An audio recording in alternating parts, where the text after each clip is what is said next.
Lono. So ngayon, pag-usapan natin ngayon kung tungkol sa kung saan tayo hihingi ng tawad, no.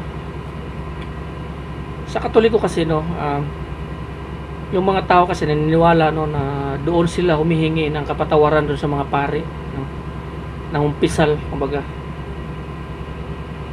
Makabasa ka ba dito sa Biblia na hihingi ka ng tawad sa mga pari para mapatawad yung kasalanan mo? May tao ba na magpapatawad sa kasalanan? Wala. Hihingi tayo ng kapatawaran sa mga nagawa nating kasalanan sa mga tao, pero never kang mangumpisal sa mga pari para mapatawad yung mga lahat ng mga nagawa mong kasalanan. Dito kasi sa Biblia, no, mababasa natin dyan, no, na dito sa lupa, sabi ng ating Panginoong Hesus Kristo, no, na dito sa lupa wala kang ibang tatawagin na ama, kasi isa lamang tayo, isa lamang ang ating Ama, ang Diyos, no, na siyang may likha. Pero sila nagpapatawag sila, no, na Father or Father, no, kahit mga priest sila, mga pare. Ang isa din sa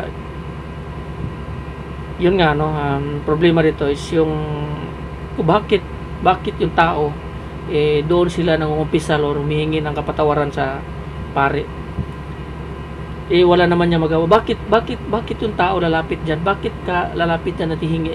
Makapagpatawad ba yan sa kasalanan mo? Hindi mo alam. Yung tao na yan, yung inangan mo ng kapatawaran niya, no, na para mapatawad yung lahat ng kasalanan mo, tao lamang yan katulad mo. At saka, ano ba yan? Hindi yan Diyos. Huwag mong ipaka-Diyos yan kasi tao lang yan katulad mo. May kamatayon at yan ay namumuhay din sa kasalanan, no? Ba't ka hihingi dyan? May isang Diyos lang tama. May isang Diyos lang tayo. Doon tayo hihingi ng kapatawaran. Kasi diyan sa sabi ng ating Panginoong Kristo doon sa sulat ni Apostol John chapter 4 verse 23 to 24, di ba?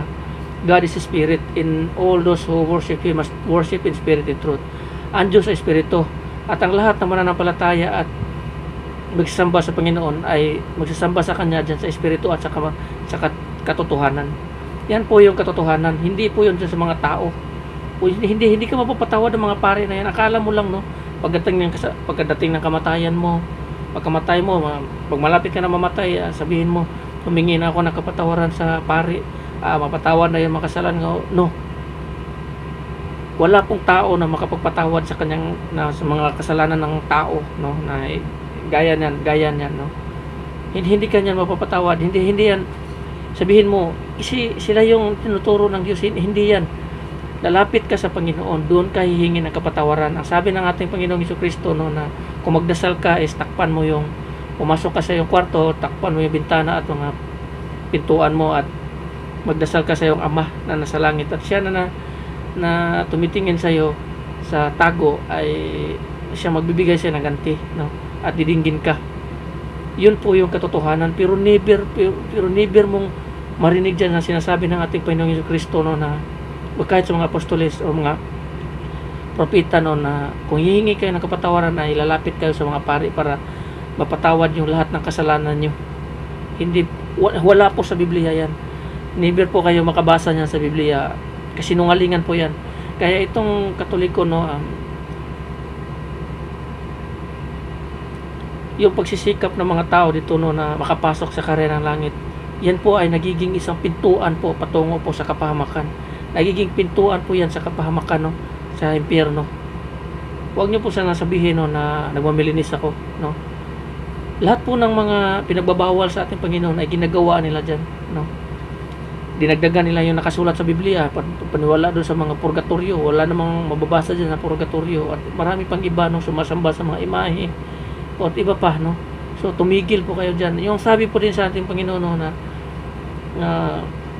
huwag nyo gayahin yung mga tao hypocrites or mga hypocrite, no, na mahilig, no, na magdasal sa tabi ng daan, sinagoga. Ginawa rin po nila yan. Makikita nyo dyan, no, may patirik-tirik pa siya ng kandila dyan sa tabi ng daan at nagdadasal. Yan po yung mga bagay, no, na pinagbawalan tayo ng Panginoon pero ginagawa pa rin nila, no.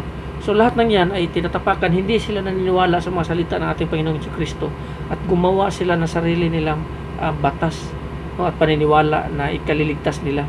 Pero yung katotohanan ay ikapahamak po nila. So hanggang dito na lang, no. Maraming salamat at magmulat po natin itong mga mata natin kasi ngayon mahirap no, isang beses lang tayo mabubuhay. So hanggang dito na lang, maraming salamat.